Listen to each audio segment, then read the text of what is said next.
एक ब्रह्म जिज्ञासी व भगवान के भक्त के मन में यह जिज्ञासा सदैव होती है कि भगवान का धाम कैसा होगा, उनके धाम की क्या विशेषता होती है। तो आइए दोस्तों, भगवत गीता के माध्यम से भगवान के धाम के स्वरूप को समझने की कोशिश करते हैं। नमस्कार दोस्तों, हमारे YouTube चैनल लॉर्ड कृष्ण भक्ति में आप सभी का स्वागत है। भगवान के परम धाम को हर कोई नहीं जान पाता। भगवान के शाश्वत राज्य को प्राप्त करने के लिए कुछ योग्यताएं होती है। उन योग्यताओं का वर्णन करते हुए भगवान श्री कृष्ण बतलाते हैं कि निर्माण मोहा जित संग दोषा अध्यात्म मिथ्या विनिर्वर्त कामा द्वंद्वेर विमुक्ता है सुख दुख संगेर गच्छन्त्य मूढ़ा पदम वयम तथा अर्थात जो झूठी प्रतिष्ठा मोह तथा कुसंगति से मुक्त है, जो शाश्वत तत्वों को समझते हैं, जिन्होंने भौतिक काम को नष्ट कर दिया है, जो सुख दुख के द्वंद्व से मुक्त है और जो मोह रहित होकर परम पुरुष के शरणागत होना जानते हैं, वे उस शाश्वत राज्य को प्राप्त होते हैं। भगवान के धाम को प्राप्त करने वाले की कुछ योग्यताएं होती है, जिनमें से प्रथम है मिथ्या अहंकार से मोहित न होना। बद्ध जीव अपने को प्रकृति का स्वामी मानकर गर्वित होता है। इस प्रकार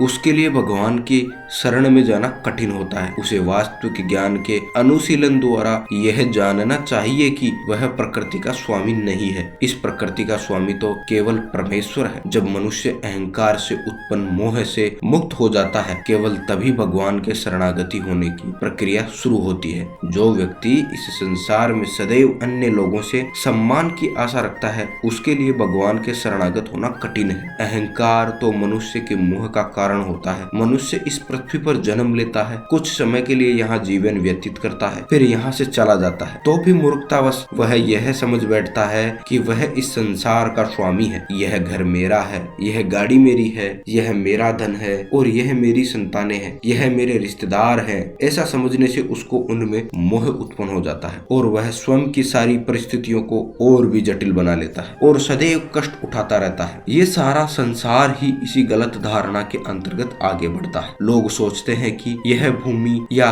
पृथ्वी मानव समाज की है और उन्होंने भूमि का विभाजन इस मिथ्या धारणा से कर रखा है कि वे इसके स्वामी हैं। मनुष्य को इस भ्रम से मुक्त होना चाहिए कि मानव समाज ही इस जगत का स्वामी है। जब मनुष्य इस प्रकार की भ्रांत धारणा से मुक्त हो जाता है, तो वह पारिवारिक, सामाजिक तथा राष्ट्रीय स्नेह से उत्पन्न कुसंगतियों से मुक्त हो जाता है। ये त्रुटिपूर्ण संगतियां ही उसे इस संसार में बांधने वाली है। इस अवस्था के बाद मनुष्य को आध्यात्मिक ज्ञान विकसित करना होता है। उसे ऐसे ज्ञान का अनुशीलन करना होता है कि वास्तव में उसका क्या है और क्या नहीं है। और जब उसे वस्तुओं का सही सही ज्ञान हो जाता है, तो वह सुख दुख हर्ष विषाद जैसे द्वंद्वों से मुक्त हो जाता है। वह ज्ञान से परिपूर्ण हो जाता है और तब भगवान का शरणागत बनना संभव हो पाता है। और भगवान के शरणागत होने वाले कैसे धाम को प्राप्त करते हैं, उसके लिए भगवान श्री कृष्ण भगवत गीता में बता रहे हैं कि न तद भाष्यते सूर्यो न शशांको न पावकः यद गत्वा न निर्वर्तन्ते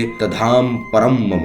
अर्थात भगवान बता रहे हैं कि मेरा परम धाम न तो सूर्य न चंद्रमा द्वारा प्रकाशित होता है और न ही अग्नि न ही बिजली से। जो लोग वहां पहुंच जाते हैं, वे इस भौतिक जगत में फिर से लौटकर नहीं आते हैं। यहाँ पर आध्यात्मिक जगत अर्थात भगवान श्री कृष्ण के धाम का वर्णन हुआ है, जिसे कृष्ण लोक या गोलोक वृंदावन कहा जाता है। चिन्मय आकाश में न तो सूर्य प्रकाश की आवश्यकता है, न ही चंद्र प्रकाश की अथवा अग्नि या बिजली की, क्योंकि सारे लोग स्वयं प्रकाशित है। हमारे इस ब्रह्मांड का सूर्य ऐसा है जो स्वयं प्रकाशित है, किंतु इन सूर्यों व तारामंडलों को प्रकाश भी भगवान से ही निकलने वाले तेज से प्राप्त होता है। लेकिन आध्यात्मिक आकाश जहाँ भगवान रहते हैं, में सभी लोग स्वयं प्रकाशित है और उन सभी लोगों के, जिन्हें वैकुंठ कहा जाता है, चमचमाते तेज से चमकीला आकाश बनता है, जिसे ब्रह्म ज्योति कहते हैं। और यह तेज कृष्ण लोक गोलोक वृंदावन से निकलता है। भगवान के इस तेज का एक अंश इस भौतिक जगत से ढका रहता है। विज्ञान ने अब तक जितना भी इस ब्रह्मांड को जाना है, वह केवल इस भौतिक जगत का एक अंश मात्र है, किंतु यह भौतिक जगत स्वयं भगवान के आध्यात्मिक जगत का केवल एक अंश अंश है। भगवान के